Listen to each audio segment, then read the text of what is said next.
So Brent, you know Dave Ramsey, right? A lot of people know Dave Ramsey, Yeah. and I know you were a fan of Dave. And I got to talk about this video. There's no secret that Dave Ramsey doesn't like whole life. Everybody knows that. He's a buy term, invest the difference. But Yes. Dave made a video saying the infinite banking concept is a scam. And he went through and talks about all the things that he doesn't like about whole life and the infinite banking concept. You want to watch the video? Yeah, I think it would be great. Absolutely. Jason, welcome to the Dave Ramsey Show. Hey, Dave. Thanks for taking my call. How are you? Better than I deserve. How can I help? Well, I had a question for you. I've been working with a financial advisor who's giving me some advice, and I follow the show. I'm on baby step 7 currently. But he presented me with an idea that was a little outside the box.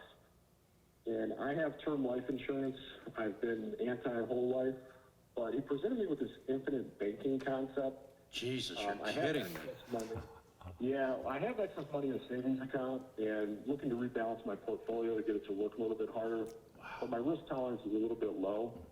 And he showed me how you can do this where you overfund the whole life policy, you can access the money, you break even in year 7, and then the dividend outruns what you put into it. Yeah, it's It a sin. doesn't seem like a terrible idea in that regard, but I just wanted your take on why, that might not be the best way Well, to go. the problem is that where it gets confusing is that, God, he's selling a dividend. A financial advisor? This is an insurance guy. Well, he's both. They have, it's one of the bigger companies. They Like have Northwestern Mutual or Prudential. Exactly. Yeah, okay. He's an insurance guy. He's not a financial advisor. Okay. So, because those are both mutual companies. Now, there are 2 types of life insurance companies. Mutual. Brent, like this video, I love it. I've seen it, many times. Why is infinite banking a scam? But, and let me start with Dave Ramsey. Yeah, I'm a huge fan. Yeah. I've always been a fan of Dave. I think he does such a great job of helping millions of Americans get out of debt. And one of the things, that bothers me about this video is he didn't do much homework thinking about what he was going to say. Right there, we just heard him talking about mutually owned insurance companies, the companies we use for privatized banking and the infinite banking concept. But he mentions Northwestern Mutual, which is a great one to do. Yeah. We don't use them because they don't work for infinite banking. But then he mentions Prudential.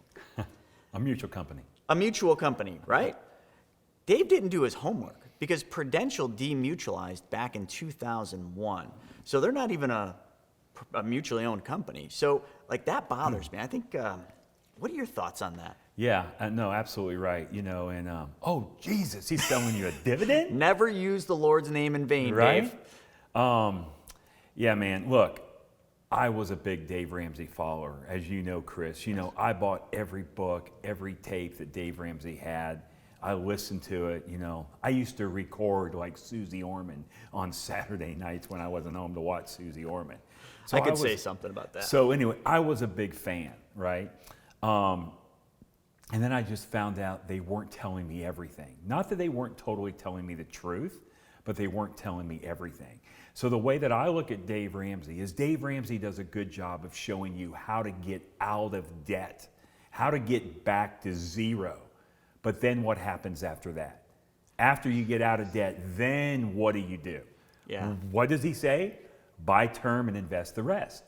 Well, how many people do you know that are actually investing the rest? I know a bunch that are, but they don't invest the right way. They often will start it and then stop it. And, I think you just mentioned an important part about Dave. And this is something that I love about David. I love what you said, but I hate the fact that he just has to keep everybody in his little cage. I think of it like a wounded bird with a broken wing. You find the bird, you bring it home, you tend to it, you nurture it back to health. It's in the cage, and then the bird's ready. It's ready to be set free. And that's Dave. He nurtures you. He fixes your broken wing and gets you ready to go out and fly and, But then he doesn't let you go. Right. Then he keeps you in the cage. It's like, well, hold on a second. I got to keep you in this cage because that's how he gets paid. Or at least that's what we think. But, that's the only fault I find with Dave is, sometimes you just got to let the bird free. Well, and then too, how much does he know about the IBC concept? Well, let's find out. All right. Stock. Okay?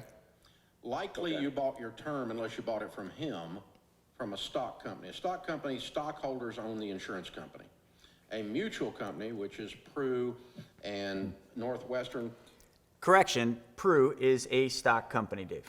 State Farm is mutual, is the Second, State Farm is also a stock company. policy holders are actually the stockholders. Okay? Okay. Yeah. So when the company makes a profit, the policyholders receive a dividend, as if they were a stockholder and received a dividend. Does that make sense? Yep. Yep. Now, follow the math here. If you are the owner of the company and you're also the customer of the company, and the only place the company gets money is from the customers that are owners, and they give you money from a profit, by definition, that means it's because they took too much from you as a customer. There wouldn't have been a profit otherwise. Okay. So the IRS has deemed, consequently, that mutual life insurance company dividends are not dividends in the true sense of a dividend, that instead they are, and this is the IRS's language, they are instead a refund of a deliberate overcharge. So they overcharge you in order to give you some money later to make you feel like you're making money off of them. I have to stop there. What are your thoughts on that? Well, again, a customer that has a policy, so they pay a premium. And the insurance company takes that premium and they invest it, right? Probably about, I would say, around like 3/4 or maybe close to 80% is invested into bonds, right? Good investment grade bonds. The other 7% goes into home mortgages and commercial mortgages. The other 7% goes to policy loans to their policy holders. And the other 7% they have to have somewhere in cash where they can get immediate access to it. Because when somebody passes, when somebody dies, when somebody graduates, they have to pay out that death benefit in a timely fashion. So the insurance company takes the premium, okay, it's coming from the policy holders, and they put it in those areas. And then every year, the insurance company declares a dividends. Now, I believe all the companies we work with, Chris, have been paying just these dividends for over 120 plus consecutive years without fail. So because it's a mutual company, we are sharing in the profits of the dividends, the policy owners and not the stockholders of the stock companies. So we are going to share in those profits. So he makes that sound like a really bad thing. And I know in a little bit he's going to talk a little bit about the taxation of dividends and how a stock company, when they pay you a dividend, that is a taxable dividend unless it's inside of a qualified plan. But you know, when you do this with the insurance companies, this deliberate overcharge, which he's correct. I mean, all insurance companies have to overcharge to protect the future guarantees that they've made. Like, Well, sure. do we want a company that doesn't have a little excess charged so that someday, you know, 5, 10, 20, 100 years later, when we actually graduate, they can actually pay the claim? I look at that as a good thing. He's beating it up, saying that's a terrible, deliberate overcharge. Like, hey, they're giving it back to us. They're giving us a dividend every year, and they have for hundreds, 100 plus years. Like, I don't know where he's thinking that's such a bad thing. I think he's got I don't see it either as a bad thing. well, we all know he hates whole life, but I don't think Dave truly understands the infinite banking concept. Let's dive in a little deeper. It's absolute hogwash. It's a pass-through. Mathematically, it's a pass-through. It's the way it has to be. It's the legal definition of the freaking company, and the IRS says so. So, Yeah. Yeah. The thing I didn't love is, when you take the money back, you basically are paying an interest rate on it. But exactly. there And are- whose there money are- is this? Right. That you're right. you're borrowing your own money and you're Stop paying it. them interest? You're borrowing your own money and you're paying them back interest. That's not true. Completely incorrect. Completely incorrect. So anyway, like if you take a loan from the insurance company, the dollars that you're taking is not your money out of your policy. All you're doing is putting your policy up for collateral taking a loan from the general fund of the insurance company, which is a great thing because guess what is happening with your money? Your money is still in there compounding and growing inside that guaranteed tax-free growth environment. So it is absolutely incorrect that you are borrowing your own money. That is not it at all. Go look up things like Walt Disney. How did Walt Disney get started? Well, he tried to go to a bank to get traditional means of financing. The bank said, no, too high of a risk, Walt Disney. We're not going to lend you money. So he had to go to the insurance company where he had some of these whole life insurance policies in mutual companies that pay dividends. He had to put his policy up for collateral and take a loan from the general fund of the insurance company in order to get Disney World started. Same thing with Ray Kroc with McDonald's. He had to put his policies up for collateral. Joe Biden, the president of the United States. Joe Biden says he doesn't have money in stocks or bonds, right? He doesn't keep a lot of money in checking accounts. He owns at least 6 whole life insurance policies in a mutual company. That was an article from 2014. Now, here we are 7 years later. Who knows how many he owns now? He probably owns more than just 6. This concept of whole life policies in mutual companies, Chris, has been around for over 200 years. This is what the wealthy are doing. So if it's so bad, why are so many people doing it? Why are conventional banks, Dave Ramsey, the number one purchasers of whole life policies, Dave, not term, whole life policies? Why are they the number one purchasers of whole life insurance in the world? Why, since the year 2013, have conventional banks quadrupled the amount of whole life insurance they purchase? Is it because they're stupid? Or they know something the rest of us don't know. So wait a second. All these wealthy, smart businessmen, Walt Disney, Ray Kroc, we could go into the McCain, Rockefellers, the the Morgans, the Rothschilds, the Morgans, the Stanleys, the Barclays. all of them. They're not buying term and investing the difference. Imagine that. But wait a second. Like, if buy term, invest the difference is such a great thing for all of us, why are the wealthiest families and the wealthiest individuals and the banks not doing exactly that? And also, what he's saying, where we're borrowing our own money, we're not. Our money stays in our account. That's right. And continues to earn interest. So if his strategy is so good, then why, when we invest money in mutual funds, which is a big proponent of what he says, but let's just say stocks, why, when we take the money out of the stock account, do we stop the flow of the gains and the dividends and the interest that we were making on that? Because if the infinite banking concept and what we teach, that process, revolves around compound interest and uninterrupted compound interest. That's the key word. Uninterrupted. Uninterrupted compound interest. I would love to be sitting here talking to you and Dave Ramsey in person, and let's talk about uninterrupted compound interest. How does your term insurance policy, Dave, work with uninterrupted compound interest? Is your term policy guaranteed to pay out? Is it guaranteed to pay out? Well, how come they call it term insurance? Because it's for a term, a 10-year term, a 20-year term, a 30-year term. Eventually, it is going to expire. If the insurance company really thought you were going to die, pass, graduate in that term that they sold you the policy for, they would never sell you the policy. Because as you know, Chris, less than 2% of all term insurance ever pays out. Because the person isn't going to pass it's very unlikely. There's a 98% chance that that person will not pass, die, or graduate in that term. And if they do, it's totally unexpected. A car accident, fell off of a cliff or whatever, right? A whole life is what it is. It is a whole life policy. It is for your whole life. The value never decreases.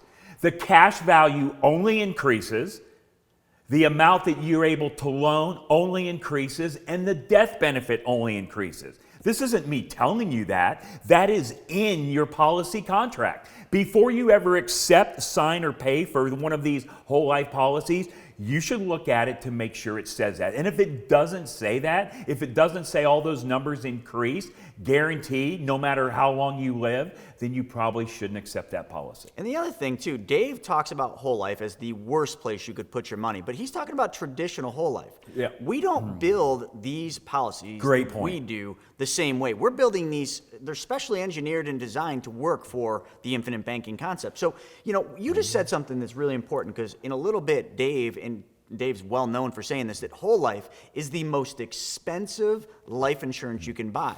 But what was the percentage of term policies that actually pay out?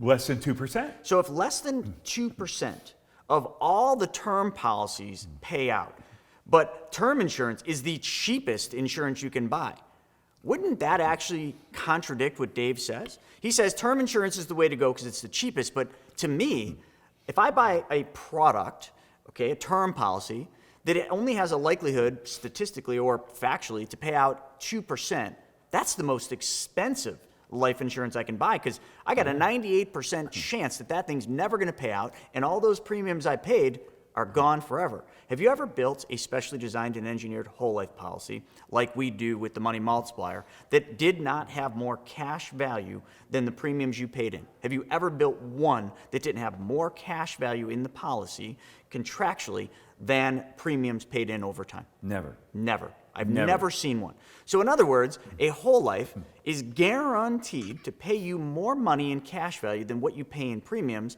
and it's guaranteed to pay out a death benefit when we graduate, no matter how old we get, no matter what happens in our life. So we've got a guaranteed payout, no ifs, ands, or buts, and we've got a guaranteed cash value that will exceed the amount of premiums we paid. And whole life's the most expensive policy that you can buy? Something isn't making sense. Well, also, too, it's a place to store our wealth, right? I mean, hence called the infinite banking concept. We have to store our wealth somewhere. If you have a choice of where you want to store your wealth, would you rather store it in the conventional bank, right? The Bank of New York, the Bank of Florida, the Bank of Texas? Or would you rather store it inside of your own privatized banking system, i.e. the insurance company, a whole life policy, and a mutual company that pays dividends?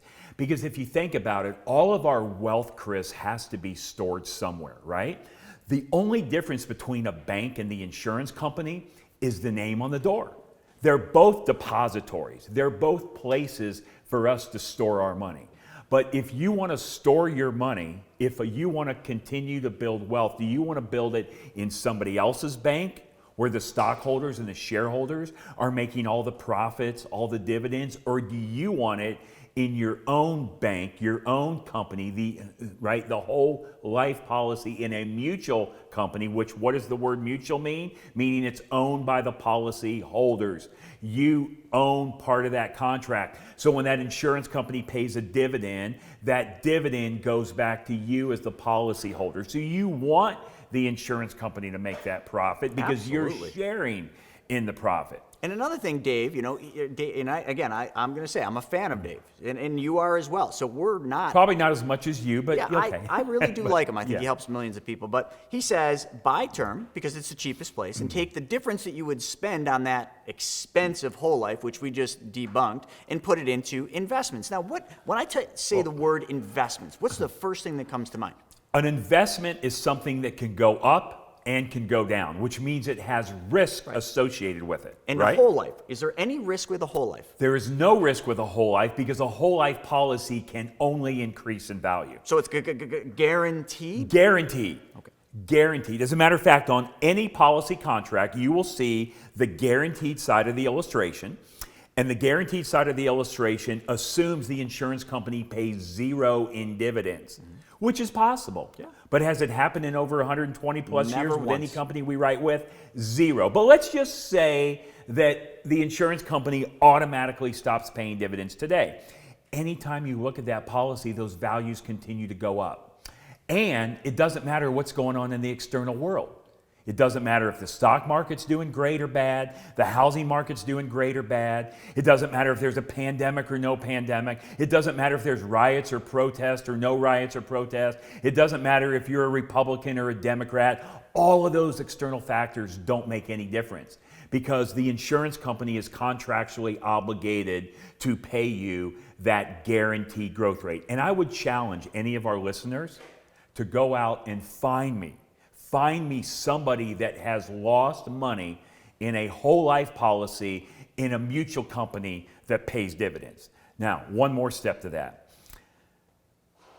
The policy itself is not the investment, right? It's not the investment. It is the process of what we're going to do to make the investment. So what we talk to people about is, look, it's not an either or, right? It's not like, okay, I'm either going to put money into the stock market or put money into the life insurance policy. I'm going to put money into the house or real estate deal or put money into the life insurance policy. It's not an either or, it's an addition to. The thing that we tell people is say, look, all we're going to do is add one step to your financial life. We're going to put the money into the policy first, and then from the policy, we're going to go get it out. Not our money. We're going to put our policy up for collateral, and we're going to borrow, Dave, from the general fund of the insurance company. So, Dave, we are not borrowing our money. We're borrowing the insurance company's money from the general fund. And our money is growing uninterrupted compound interest. Now, one other quick thing. I'm not saying term insurance is bad. I own a bunch of it. I had term insurance back before I knew anything about the infinite banking concept. And back in 2008, when I started my first policy, I did not cancel my term insurance because when I started my first whole life policy for the infinite banking concept, so the death benefit was not high enough to where I felt comfortable that if I did pass, die, or graduate early, that my family would be protected. So I kept my term insurance policy until I acquired enough whole life insurance that I knew my family would be protected. Then I canceled the term. So basically, term insurance is basically buying a high death benefit for a low amount of premium. Now remember, there's a 98% chance that it'll never come to play. Now, I know for those 2% of people, it's not 2%, it's 100% for them. So I get it, right? So the way that they structure the term policy is low premium, high death benefit. Well, how do we structure it? As a matter of fact, how often do we even talk about death benefit when we are conveying this infinite banking concept to others? Hardly ever. We're focusing on the cash value. So we purposely design your policy to where the thing we're trying to do is get as much money, as much cash into the policy. Yes, we want it to be expensive. We want to pay as much as possible, Dave, and we want to keep the death benefit lower. Because if I ask you, Chris, can you tell me, how old are you today? 43. At age 43, what is more important to you, cash or death benefit? Cash. Cash. What about 10 years ago at 33? What was it? Cash. Cash. What do you think it's going to be when you're 63? Cash. 83? Cash. And 103. Well, maybe. No, let's think about it. Cash. Here's the thing. I want to ask you this question. How many people have you ever met? So I want you to go to the oldest person you know. Okay. And I want you to go to 10 of them. You can survey 10 of them. Go to the oldest person you know and ask them this question. Say, hey, Grandpa Bob, every day, just when you roll out of bed, tell me, what do you think of more? Do you think more about cash, or do you think more about death benefit? Cash. Cash. You will always, always, always think more about cash. So as long as I solve your need for cash today, you will have more death benefit than you can ever imagine. And that's what we do. That's awesome. what we do. And I got two takeaways from what you said. So Dave says buy term, invest the difference, because term is cheaper and it gives you more money to invest. But what you just said is with this concept, and you also mentioned a process, but I'm going to come to that in a second. This process, you could put money into this specially designed whole life, then take the insurance company's money out and invest that money. So you can have your cake and eat it too, where with buy term, invest the difference, man, I'm just getting the cake. Takeaway number two, and I think this is an important one. Maybe, just maybe, Dave doesn't understand what we do, but let's find out. Yep. This is infinite banking for them. Did you hear that? He said, yep. Yeah. Yeah, the infinite banking concept is old school whole life done poorly. You need a real... I have to stop there. If everybody didn't hear that, he said the infinite banking concept is an old school product. He's referring to the concept, the process of the infinite banking as a product. He thinks that infinite banking is the whole life. No, it's the process. Infinite banking is not a product. Even go read the book Becoming Your Own Banker by R. Nelson Nash, the Mac Daddy, the grandfather, the godfather of the infinite banking concept. He tells you in the book, he says, it is not a product, it is a process. It is a process to do what you're going to do with your money in your life anyway. It's a process to buy the things you're going to buy in life. You're going to buy cars. You're going to buy houses. You're going to do investments. You're going to send the kids to college. You're going to go away on an airline ticket. You got to buy gasoline for your car, whatever, right? This is the process in order to use the money. It's not the product. It's a process. In old school, you're right, Dave Ramsey, it is old school. It's been around for over 200 years. Our tax code's only been here since 1913. There is so much that you can do inside of this vehicle, this infinite banking concept, whole life policy, that you can't do with any other vehicle on the planet. I challenge you. I've been looking myself for 15 years. I've been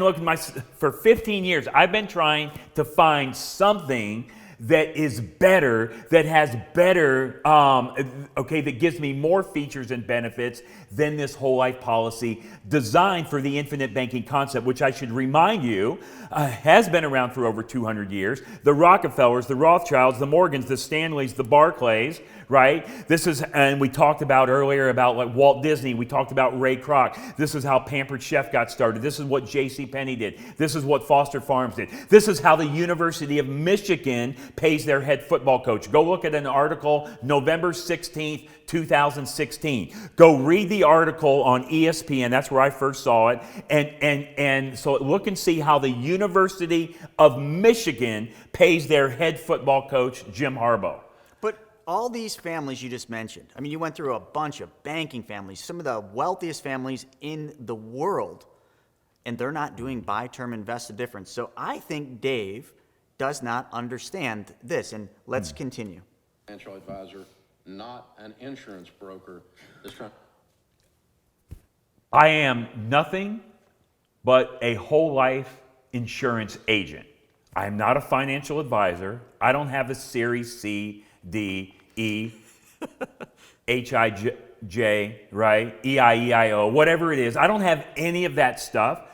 All I have is a whole life insurance license. And this is all I do, 100% whole life insurance. Now, some people have come to me in the past and say, well, Brent, if I go over here to this guy, my financial planner, my financial advisor, he can help me with this, this, this, this, and this. And I say, well, great. I do one thing only. I design whole life policies in a mutual company that pays dividends, not any policy, not the one that your brother-in-law can sell you, right? Because we all have a brother-in-law that sells life insurance. It is a specifically designed, specially engineered policy for high cash value to practice the banking concept. This is all I do. Chris, let me ask you a question. Let's say you were having a problem with your heart, right? You had some issues with your heart, right? You were not like it was kind of hurting. You were kind of feeling not very healthy. If you have a problem with your heart, do you want to go to the general practitioner, the guy that dabbles in everything, the knees, the elbows, the ankles? No thanks. You know, or do you want to go to the heart specialist, the one that focuses primarily solely on the heart? So who do you want to go to? You want to go to the specialist. That is what we are here at the Money Multiplier. We do one thing only. We are the specialist in this arena. But the other thing, too, that I take offense to when Dave says this is he's saying, you know, get yourself a good advisor, not a life insurance guy. Me? I spent 16 years as a financial That's advisor. right. Not just a financial advisor, a fee-based advisor like he touts. The one that, you know, has the fiduciary responsibility and everything. They're called RIAs. I was with an RIA for most of my career doing exactly what he's telling people to do. And when I was there, I did a lot of things that were wrong for my clients. Today, I've retired from that industry, and now all I do is I'm your specialist, just like you. And I will tell you, Dave, that even though I was an advisor, I prefer this method. So let's see how much more he doesn't know about what we do as specialists. Sell you a load of manure. And so, yeah, the other thing is that your cash values that are sitting there all die with you. Oh, So whatever hold on. Let cash him you keep put going into with this. is equals zero at your death. I know, because we're gonna they hit it. only pay the face value. Pru does not have a policy. Northwestern Mutual does not have a policy that pays more than the face value, except Universal Life Bs, which are not in infinite banking products. So, wow. I'm chopping at the Wow. bit just to say something real quick. I know, but first off, let's just reiterate what he just said. He said that these companies, these mutually owned companies, which again, he said Prudential is a mutually owned company, which they demutualized in 2001. He's saying that all they pay is the face amount. Like when you take a term policy for $1 million, the only thing that pays out, if you're one of the 2% that were unlucky enough to have it pay out, is the face amount. But he thinks whole life only pays the face amount. That is so far from the truth that it actually makes me sick to hear him say this. I just had to move Dave from here to here on my like factor. Well, anyway, Chris, here's how I look at it, and you can tell me if you agree or not, all right? Inside of the policy, on the illustration, basically we have a cash value and we have a death benefit. The true value of that policy is the death benefit, or the amount on the face amount, right? As we know, the cash value and the death benefit continue to rise. The death benefit will always be higher than the cash value, at least until you get to age 120 or so, right? And if you get to 120, then we'll start talking about it about age 118, but how many of our clients have ever got to age 120, right?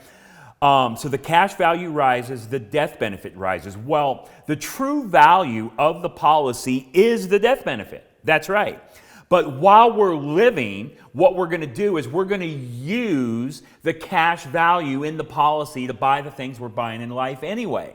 And at the time of death, the death benefit number will now pay out. The death benefit pays out to the beneficiary. Now, if there's any policy loans, the loans will be subtracted from the death benefit. So let's just hypothetically say that your policy has a $1 million death benefit and it has $400,000 of cash value. So at the time of your death, that death benefit is what pays out. The $1 million goes to your beneficiaries. But if you've taken any or all of the $400,000 in cash while you were living, let's assume you took all $400,000 and you're using that money, now the same thing happens. The $1 million death benefit gets paid to the beneficiaries, but first it's going to pay off the $400,000 loan because they've already given you that money. They've given you essentially, the way I like to call it, and I don't know if it's the exact term, but it's an advance on the death benefit. They're paying you part of the death benefit while you're living. So now the $1 million pays off the $400,000 loan because they've already given you that money, and your beneficiaries get the additional $600,000 goes to them tax-free. Not only do they get that extra $600,000, they get all the assets that $400,000 loan just paid off. So and hopefully you bought some assets with that. So if we're just talking facts of what he's saying that the cash value is gone and the insurance company is just going to keep all your money. But I got to tell you, I've done hundreds, maybe even seen thousands of these. And I've never seen a whole life, let alone a specially designed whole life like we designed, that had the same amount of death benefit the day we started versus the day in the future. Like, they always go up. Always. Even guaranteed with no dividend, the death benefit will always be higher in the later years. So I don't know what he's talking about. The cash value drives the death benefit up. Not to get in the weeds on that, but Dave, I'm sorry, buddy, you're wrong. And Universal Product B is where they charge more than they usually charge, which basically buys the insurance so they can still keep your money, is the way the math actually works on this. So you're dealing with one of the most expensive Dave, the math is right. You are wrong. insurance products in the marketplace. If you're dealing with either one of those two companies, I would stay completely away from both of them. They're, everyone in the financial field except people that work for them, we all think they're a joke. All of us. So I was a joke. So like the Rockefellers, the Rothschilds, the Morgans, Walt Disney, Ray Kroc, it was all a joke. Banks are a joke, Dave. Banks Banks own more whole life insurance than all of their land and their buildings combined. Go look it up. Go okay, so go Google something called BOLI, B-O-L-I. It stands for bank-owned life insurance. So banks have quadrupled, Dave, quadrupled. You're a math guy, do the math. Quadrupled the amount of whole life insurance they've purchased since 2013. Why are banks doing it? Why are banks buying so much whole life insurance? They must be a joke. It must be stupid. It must be a scam. Why are they doing it, Dave? Chris, how many clients, okay, out of all the clients that you have, I can tell you, I personally have, as of we speak right now today, over 3,200 clients. I don't know one client that's mad at me because they bought this joke of a whole life policy, right? I can't tell you one person that's mad at me. I tell people all the time, the thing I love most about my job is nobody's ever mad at me. Nobody gets mad at you when you're helping them build their wealth, right? If people thought this was a bunch of crap, we would be tore up on social media. People would be pounding down our doors. The insurance companies would be calling us and saying, we get so many complaints. I don't know one person that's mad at me because they bought this joke of a whole life policy in a mutual company that pays dividends. And if I do have someone out there that's mad at me, they're keeping it a secret. They haven't told me about it. Well, Dave's face looks confused, so let's just see what else wisdom Dave has for us. Anyone who's academically trained or has any kind of CFP or anything else, when someone says they work for Northwestern Mutual, we just kind of laugh and go, yeah, right, you screw people every day. So, dude, you need to get away from them, and you need to go get a real financial advisor that can help you do some real investing that takes into consideration your low risk tolerance. Low risk tolerance does not need to lead you to losing your money, 100% of the cash invested. But doesn't he say buy term and invest the difference and take, invest with involves risk? There's so much there. There's so much there. First of all, Chris, how many times have we gotten on the phone with other financial planners, with even other insurance agents? Because most insurance agents don't understand this. I mean, even if you're just like me. Obviously. I mean, I'm a life agent, right? I mean, the majority of them don't understand it. How many times have you gotten on the call with an accountant, or an attorney or an advisor that's challenged everything that we're talking about? And they do, which is totally fine. We love it. But the problem is they just don't know. Because even you, being a financial advisor, you're a stockbroker too, weren't you? I was. Yeah, for how long? 7, 66. I had all those numbers. Right, but for how long? 14 years? 14 years with the Series 7. So for 14 years at New York Life. Well, now that was 14 years at New York Life. Then I went to an RIA, and I was at an RIA with New York Life, which is exactly what he's telling people to do. It's a registered investment advisor. But after that, I was independent with companies like Schwab, and we did. Well, let's just say 14 years, okay?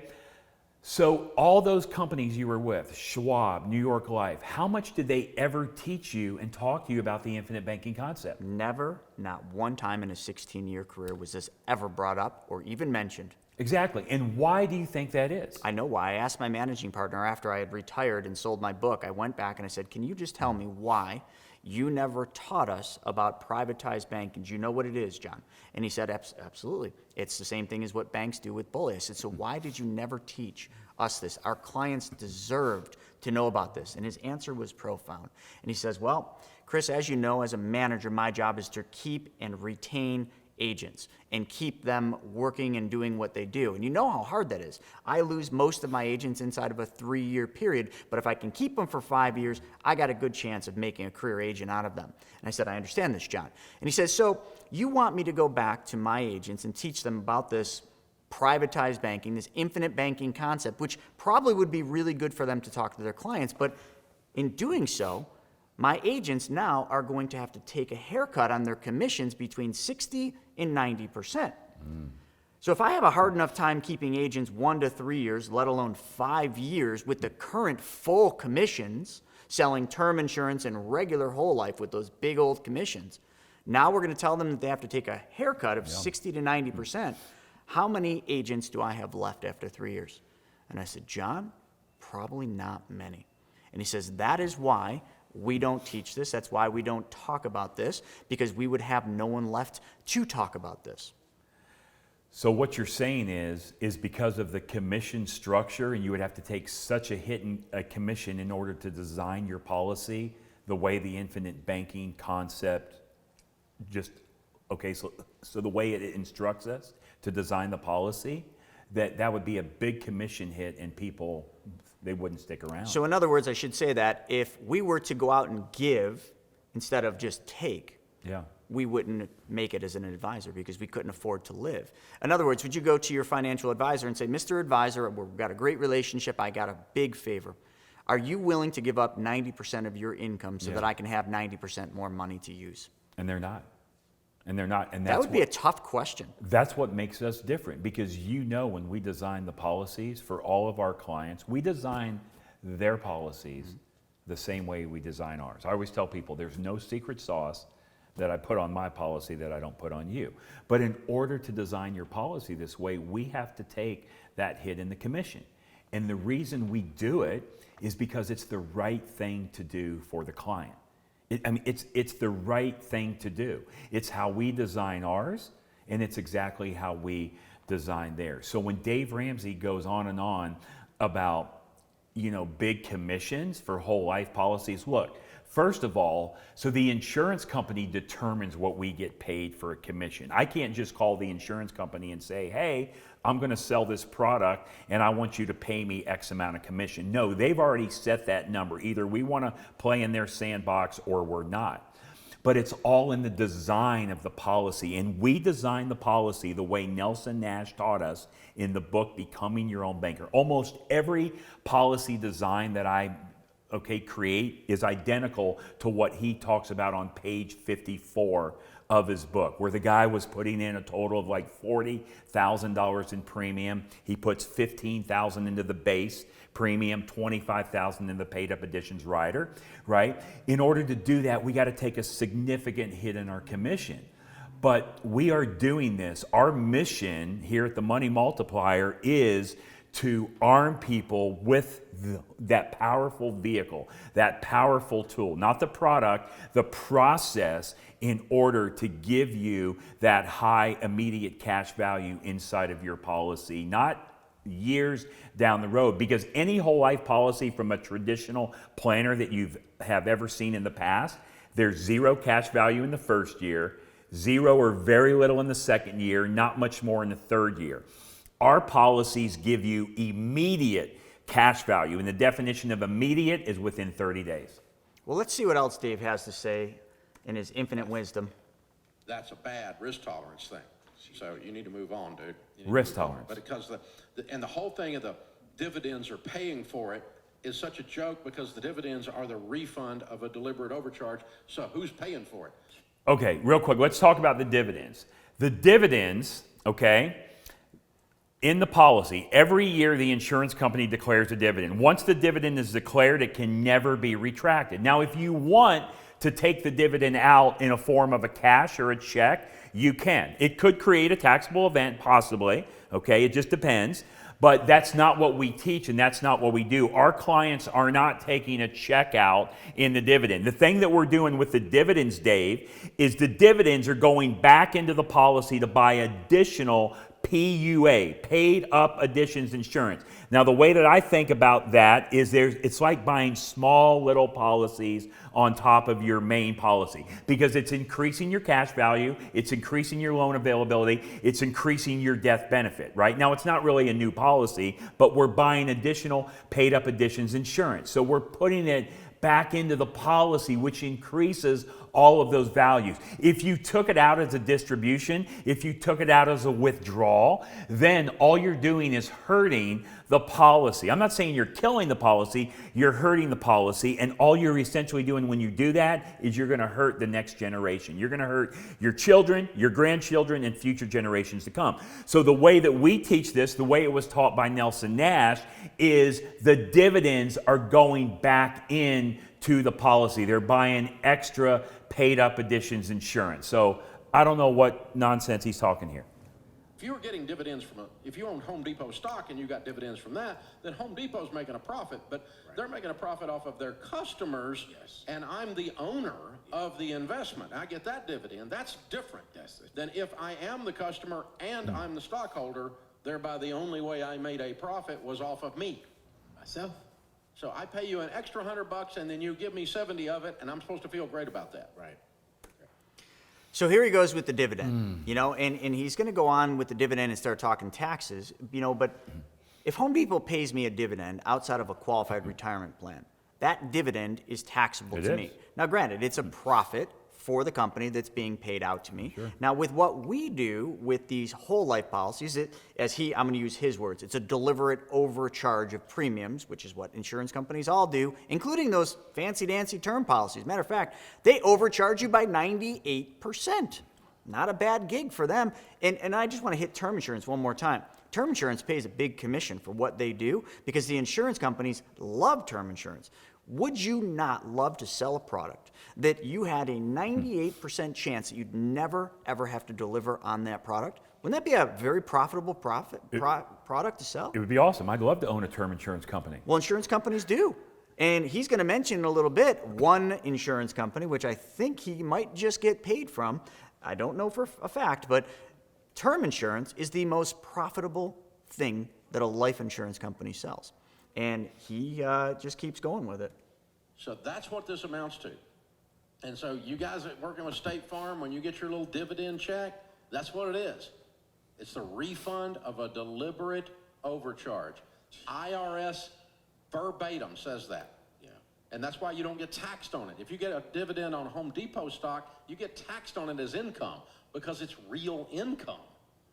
You really made an investment and then you really made an income. So that's what's going on with that stuff. And so do not buy anything in the life insurance world based on dividends.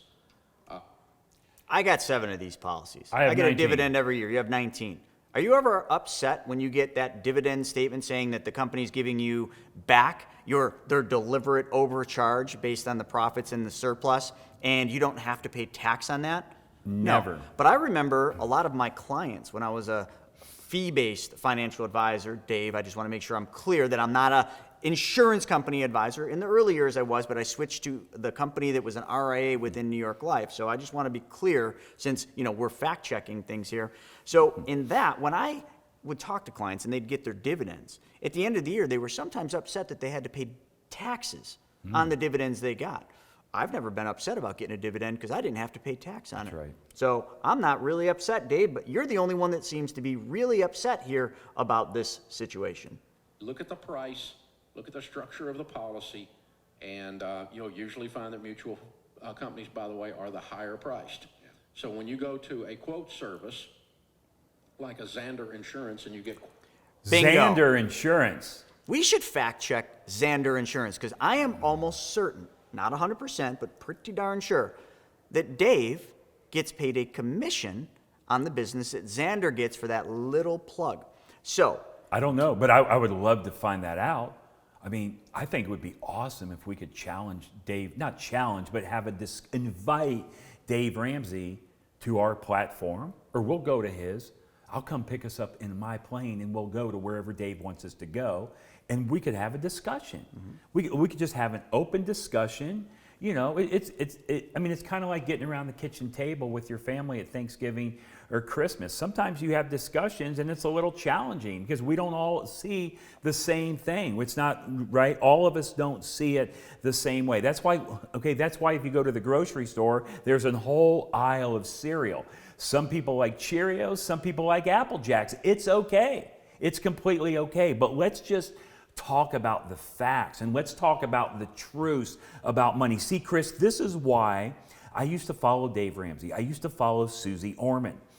I thought they were telling me all the truth, you know, because we tend to believe people that we hear that are like celebrity status. Mm-hmm. You see, the difference between me and Dave Ramsey is Dave Ramsey is an entertainer. Dave Ramsey is talking to the masses of people. And I'm not saying the stuff he's telling you is bad. He's helping you get out of debt. He helps a lot of people, right? But the difference between myself and Dave Ramsey is Dave Ramsey is never going to get on the phone with you and talk to you about your own financial situation. He's never going to sit down at the kitchen table with you and talk to you and your family about what's going on in your finances. He's talking to the masses of people. And I just want to know the truth. That's all I want. And that has been my mission. That has been my mission. That is why I've been teaching this infinite banking concept for the last 9 years and 1 month now. Right? 9 years and 1 month I've been teaching this. I've been a customer of it for like 13 years and 2 months. I've known about it for 15 years because, yes, I thought it was too good to be true when I first saw it too. I thought there has to be something to this. There's no way that this can be true. So now I understand the truths about money. And that's all I want to do is I want to lay the facts out there, Dave Ramsey. I would love, can you come on to our forum? Can you come to Florida? Can you come to Buffalo, New York? Can we come to where you're at? Maybe you'll let us stay in that powerhouse that you have there. What is it in? Is it in Chattanooga, Tennessee, Gatlinburg, Tennessee? Have you ever Googled Dave Ramsey's house? Have you ever Googled it? Dave Ramsey's the guy telling you to live below your means. Now, Dave's probably living below his means, but it's pretty easy for someone to tell you to live below your means when you go out there and Google Dave Ramsey's house, right? He's telling you to live below your means. Maybe you'll invite us, Dave. All friendly, all in fun, all good. We love you, brother. But let's just talk about the facts. Let's just peel back the onion and talk about what is really going on. And if we want to, we can design out illustrations. We can go through case studies. We can go through plan designs. We can even call hundreds, if not thousands of our clients and say, hey, are you mad? Are you upset? Are you sad that you bought this stupid ass whole life insurance policy from Chris and myself? Are you mad about it? Because if I thought there was something better, I would be doing that. I would be doing it if I thought there was something better. There is one person that's pissed off. Dave Ramsey's pissed off. Let's just see what else he's got to say. On term life insurance, you're going to find no mutual companies in the 42 different companies that they give you a quote from because they're not competitive. That's it. Why? Because they charge more so they can give some of it to you back later and make you feel like that you got something. Real quick. They charge more so you can get more back later. Well, how much does it cost you, Chris, if you buy term insurance for 10, 20, or 30 years and you don't die before that policy expires? How much have you paid for that term insurance? A lot of money, and you got nothing in return. Now, if you die within that term, you're a winner. When you die early, you win. It's not an exciting way to do it. It's not an exciting way to beat the insurance company, but when you die during that term, you win. You win. Not necessarily you, because you're gone, but your beneficiaries win. How about instead of betting against the insurance companies, that we bet with them? Let's bet with them, because in a whole life policy in a mutual company that pays dividends, you have a guarantee. It's whole life, meaning your whole entire life. So you can never, ever, ever lose, because that death benefit is definitely going to pay out. So what is really more expensive? Is it really more expensive to buy something and pay for something that there's a 98% chance that you will never receive one dime back for it?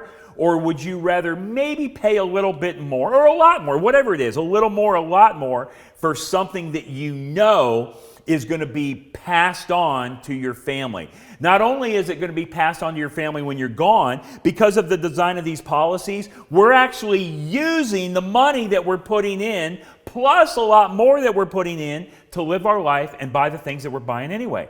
To buy the cars, to buy the houses, to make the investments. We're keeping the money in motion. We're recycling and recapturing all of those dollars. Dave, go to my website, our website, themoneymultiplier.com. I want you to click under the resources tab, and I want you to watch presentation. Watch the 90-minute presentation, download the attachments, and then I want us to have a discussion, and you tell me all the lies I'm telling people, because I want to know. Because if I'm lying to people and I should be telling somebody something different, I want to be truthful. So I want to know the lies that I'm telling. If I'm telling lies to people, don't you think all these insurance companies, Chris, that you and I write business with, would be calling us up on the phone and saying, hey, that's wrong information. You can't tell that to people. You can't say that. Don't you think years and years and years somebody would have knocked on the door and said, you better stop sharing that information?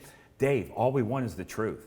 That's all we want. We just want the truth. I'm not saying your way is bad, right? It's just like going down the grocery store aisle. You pick the Cheerios, I pick the Apple Jacks. It's okay. It's all good, but let's let the people decide what's best for them and what they want to do. So Dave, I had to say this to Dave. I'd say, Dave, cost is only an issue in the absence of value. So what do you value?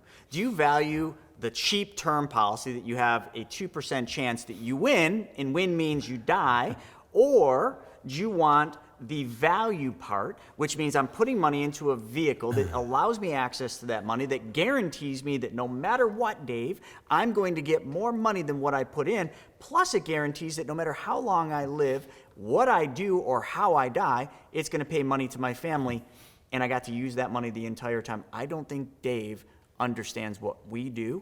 I know he doesn't understand what the infinite banking concept is because he calls it a product, and I don't even think he fully understands what a mutually owned insurance company is. Well, he clearly doesn't because he thinks Prudential is mutually owned and State Farm. So I don't know. I think there's some misconceptions, and I wish we could teach Dave so he could better educate his awesome people that he's helping and do a much better job of that. When he wants to keep that caged bird, he can actually teach the bird how to do a lot more than just sit in the cage, behave, and listen to what I say because it's got to be the right thing because I'm Dave Ramsey. And it's totally okay that he doesn't understand it. Most insurance agents, most financial planners, most CFPs, attorneys, accountants, whatever, they don't understand it because this is an outside of the box concept. It is a unique concept. As you know, Chris, I'm a chiropractor. I no longer practice chiropractic. Chiropractic is an outside of the box concept. How many people, like if I told you, Chris, so take your baby to the chiropractor if she's experienced problems in the bed and she's having bedwetting. Take her to the chiropractic if for some reason she has asthma or allergies or numbness and tingling, right? Take her to the chiropractor if you have headaches. Most people don't even relate that stuff to chiropractic. I went to chiropractic school and I didn't believe it either until I actually started treating patients that came in with these symptoms and these conditions, and chiropractic care got them better, and they had went to every doctor under the sun. They went to the Mayo Clinic, all these specialists, and all we found out is there's a hard bone irritating a soft nerve, and when you clear up what we call that subluxation, that nerve interference, now the nerve flow is going effectively and efficiently to the organ. Most people think of chiropractors as back pain only, right? So this concept, the infinite banking concept, it is an outside of the box concept. That's why we have you watch the video on YouTube called The Backward Bicycle. It's a 7.5-minute video because we want to get your mind right. Because this concept, Chris, that both you and I teach, it's not what we've been taught by our parents, not what we've been taught by our grandparents. Our friends, our colleagues, and our coworkers are not doing this, right? This is an outside of the box concept. So yes, it does require you to step outside of your comfort zone, right? You got to step outside of your comfort zone. You can't necessarily follow what the masses are doing and thinking that they're always right. I've always taught my children, I said, watch what the masses of people are doing, and you go do the opposite, and you're probably going to be better off most of the time. Well, I can attest to that because I'm a recovering ex-financial advisor, and I do and teach the complete opposite of what I did for clients when I was an advisor. Yeah. So I think this is an open challenge to you, Dave Ramsey, and anybody else that wants to challenge this against what Dave teaches. I don't think Dave's a bad guy. I don't think what he does is bad at all. I love Dave Ramsey. I just think Dave Ramsey needs to add a couple more notches to his knowledge belt or do a little bit more research to check the facts before he does a video like this. So Dave, this is a challenge to you, buddy.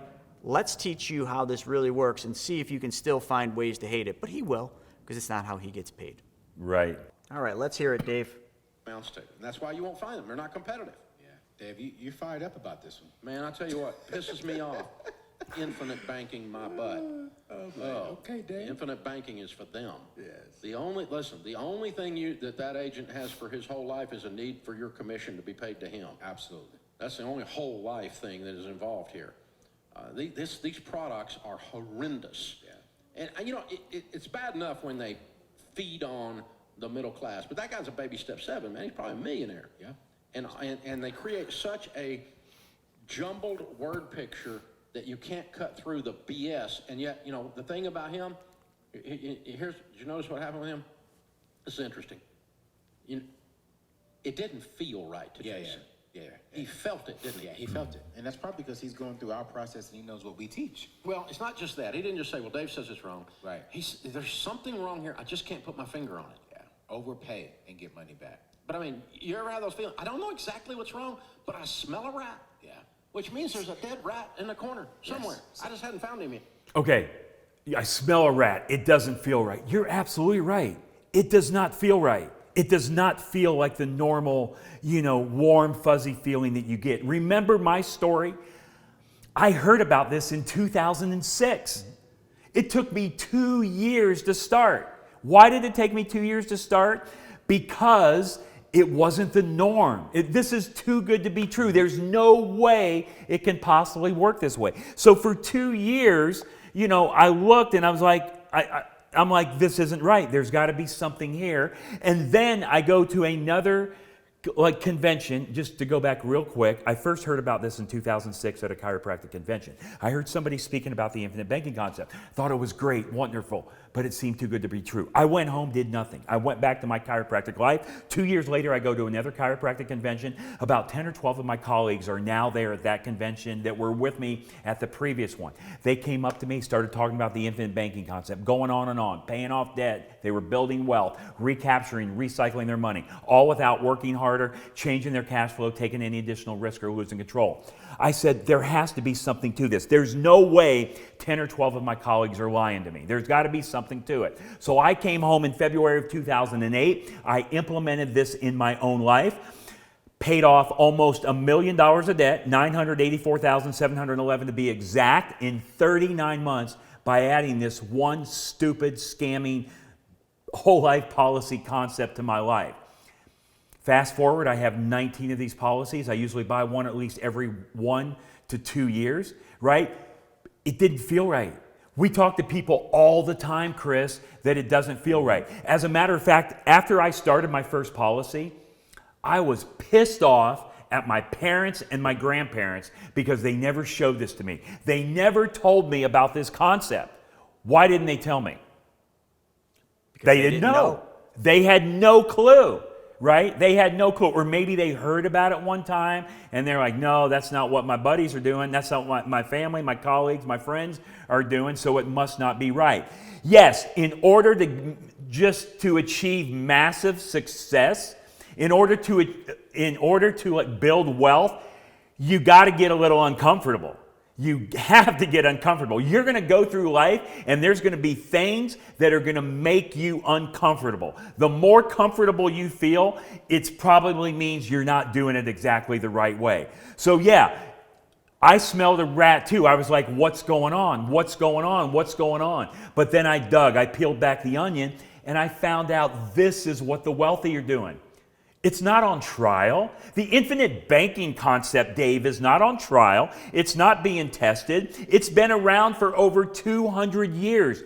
Go do the research and see all of the people that have implemented this concept in their life. But nobody's ever told you about it because the wealthy are not talking to you about what they are doing. Right. Here's a quote that I heard. I'll say this one last thing and I'll shut up. Here's a quote that I heard. It was in October of 2008. Now, I don't know if this is when he said it it was October 2008 for the first time, but it's the first time I heard it. Have you ever heard of a guy named Warren Buffett? Mm-hmm. Here's what Warren Buffett said, and this just made so much sense to me because I don't like complicated stuff. I don't like stuff that's hard. As a matter of fact, I'm pretty challenged, all right? It took me 13 trimesters to pass 10 trimesters of chiropractic college because I kept failing classes. It took me 2 extra years after I finally graduated to obtain my chiropractic license because I kept failing Part 3 of the National Board Exam. And they only give you that test once every 6 months. And if you fail it 3 times, now you can see why it took me 2 years. So I am not the brightest candle on the cake. I'm not the sharpest tool in the shed. And some people have even said I'm a couple donuts short of a dozen. But I understand this one quote that I heard from Warren Buffett. And here's what he said, and I think about it every day of my life. Warren Buffett says, if poor people would just start doing what rich people do, they wouldn't be poor anymore. How much sense does that make?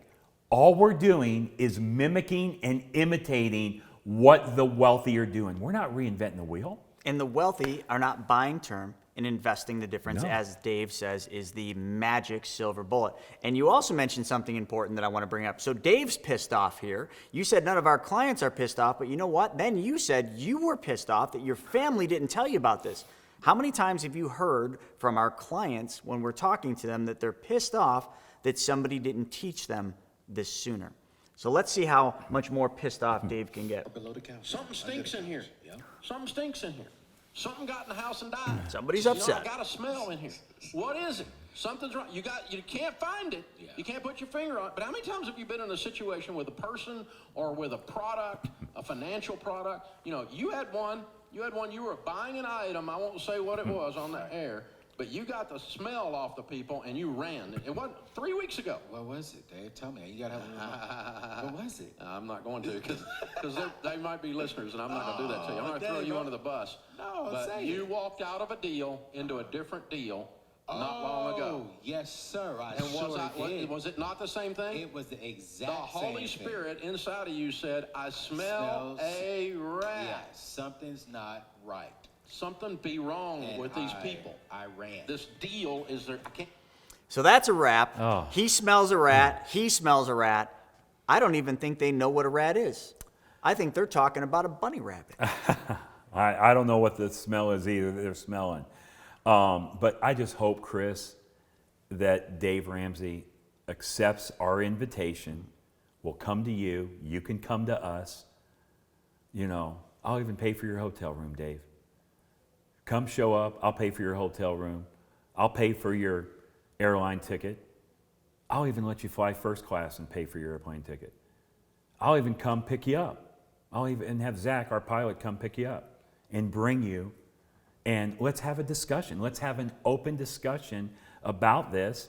And I want you to challenge us. I really, really do. I want even other advisors or planners or whatever, I want to be challenged. Don't you like to be challenged? I do. I mean, because if there's something that we're talking about and teaching that is wrong, I want to know what it is. I had somebody tell me one time and say, there's no way. The insurance company will not loan you that amount of money.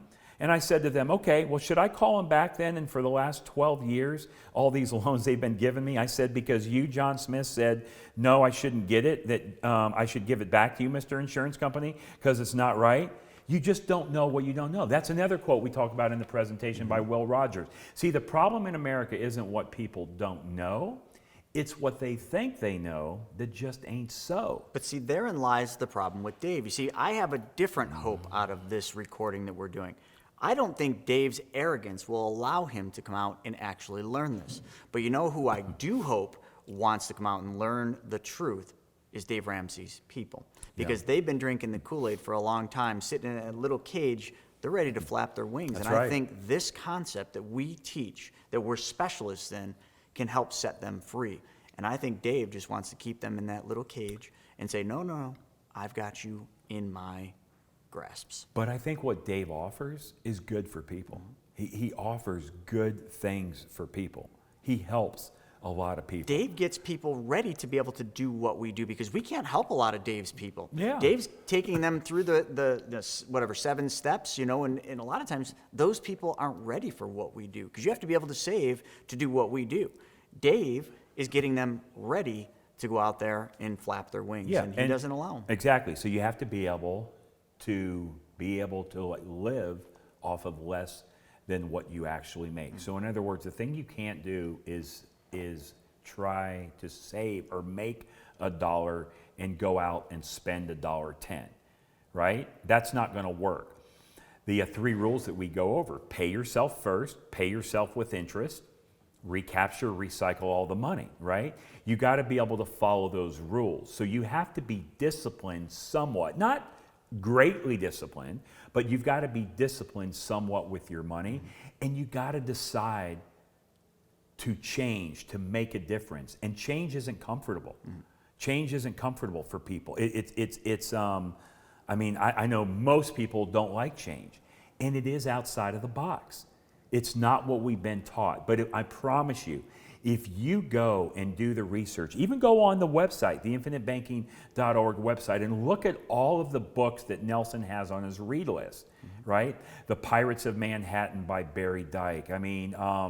The books by Carlos Lara and Robert Murphy, How Privatized Banking Really Works. My daughter 501k. is just now reading the book, The Creature from Jekyll Island. It's a deep one. Right?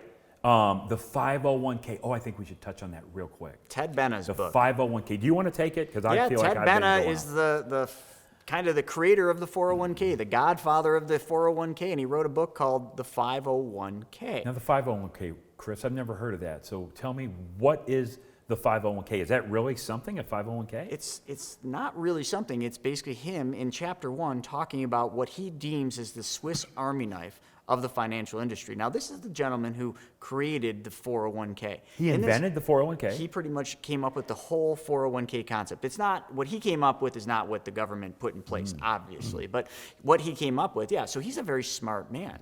He knows just about everything there is to know about the financial world, but when he learned about this tool, this machine we use, hence he calls it the Swiss Army knife, he saw something he'd never ever known about. And this is a very astute, smart man. The guy that invented the 401k. Yes, chapter 1, he talks about whole life insurance policies being the Swiss Army knife. Now, correct me if I'm wrong, if I say anything that's not accurate, but the way I understand it, Ted Benna invented the 401k. And he invented the 401k, and he had intended it to work a specific way. But because of intervention from the government, it kind of jacked it all up, and it's not working the way it's supposed to. So now what Ted Benna says is, he says, hey, don't necessarily put your money in a 401k because the way it's working because of government intervention, it's not working the way I intended. Instead, go out and do something I call the 501k. Now, the 501k, and I went and tried to look up 501k, I could never find it. I was like, what the hell it is? Because it doesn't exist. It was just a made-up thing that Ted Benna called it a 501k. And the 501k is really exactly what we teach, to put money into a whole life policy in a mutual company that pays dividends, right? And then from there, take the money and use it, collaterally put your policy up for collateral with the insurance company, take a loan from them, and use it to buy the things you're doing in life anyway. So here's the inventor of the 401k plan. How many times do we deal with clients every day that say, oh, I got to put my money in a 401k because that's what my parents do, all the time. Every day, yeah. Well, here's the inventor, ladies and gentlemen, boys and girls, that are telling you, he's telling you not to put your money in a 401k, instead put it into a 501k plan. And not only does he tell you to do it, I believe, correct me if I'm wrong, I believe Ted Benna goes on to say that he has 75%, 75% of his net worth is in his own 501k plan, aka whole life policies in mutual companies that pay dividends. Is there anything that I said that was inaccurate? And not only that, in a big book, because Ted Benna's book, The 501k, is a big book. It's not all about whole life, but he made that sure that section, chapter number 1, talks about the 501k and the whole life policy. The rest of the book talks about other investment places you can put your money. He could have made it chapter end. He could have put it at the very end of the book, but he didn't. Ted Benna, the inventor of the 401k. correct. Now that we're on the subject of books, just a couple other ones. There's a book out there by Robert Kiyosaki called A Second Chance. Love that book. In that book, Robert Kiyosaki talks about turning liabilities into assets, talks about taking like depreciating assets, turning them into appreciating assets. So really what Robert Kiyosaki is talking about in that book is exactly what we're doing here at the Money Multiplier. Yeah, and another guy, Tony Robbins. Tony Robbins. Money Master the Game. Chapter 5. 5.2, I believe. So guess what? So every time I hear this, I think about this. So I remember a long time ago, like quite a few years, 5, 6 years ago or whatever, and I used to come up and teach the banking concept to your students, to your audience that you invited in Buffalo. I remember we were at a hotel meeting one time, and I was presenting. It was over at the hotel. What's it? I think it's the Hyatt. Yeah, okay, right, the Hyatt in Buffalo or whatever. And I was in there, and I was talking about the Tony Robbins book. I said, this is exactly what Tony Robbins teaches in that book, Money Master the Game. So if you go look at the book, you'll see exactly what's in there. And at that time, there was a gentleman in the audience. And again, I don't remember his name, but he said, yes, it is. It's in chapter 5.4. It was at your event, and he called it out. I didn't know what chapter it was in. He says it's in chapter 5.4. I'd never met this guy ever at all. And he says it's in chapter 5.4. So I said, oh, well, there you have it, ladies and gentlemen, chapter 5.4. So now every time I talk about the Tony Robbins book, I say go to chapter 5.4. And I always think about you. I always think about that gentleman and me hearing that in that audience in Buffalo. So here's Tony Robbins. Well, what do you think, Dave Ramsey? Is a Tony Robbins scamming people? Is Robert Kiyosaki scamming people? Ted Benna, all the authors. Ted Benna. So this is exactly what they talk about in their books. This is exactly. And the thing that we're doing is we're teaching the concept. And all those books that we just mentioned, a lot of you have probably read those books, but guess what happened when you read through it the first time? You never saw this information. You read right through it. You're like, it sounds good, it looks good, but you really didn't understand it. Now you do. And I would just tell you, get around us. Watch our videos. Watch our trainings, our case studies, our plan designs, our testimonials. Go watch Chris Naugle on Wealth Wednesday webinar every Wednesday at 1 p.m. Eastern Time. Do the Ask Me Anything. Isn't that a blast? Ask Me Anything is called the happy hour, but it's like a happy half hour. And it's all where we kind of crack open a beer and we just answer all the questions that you ask. Nothing is off limits. And we just take a rapid fire of questions and we're answering those. I'm telling you, man, get around this stuff. The more you get around the campfire and drink the Kool-Aid, the better it gets. And you're going to learn every single day. People ask me, well, is there anything that I don't know that I should know? I don't know, maybe, because I'm still learning. I do this stuff, I eat, breathe, and live this stuff every day, and I learn stuff continuously about how these policies work and what we can do. So sorry to go off on that tangent, but I'll try to bring a little more energy next time. Hey, Chris, out of all those insurance companies you heard Dave Ramsey mention, are those companies that are good for infinite banking? Do they work with infinite banking? That's a great thing to ask because, if he's so smart and knows infinite banking so well, then why did he mention Northwestern Mutual, which does not work for the infinite banking concept, Prudential, which isn't even a mutually owned company and they don't work for infinite banking, and then State Farm? Where was he going with State Farm? The only insurance company he really wanted to talk about was Xander because I think that's who he gets paid from. Yeah. Crazy how it works, isn't it? It's crazy.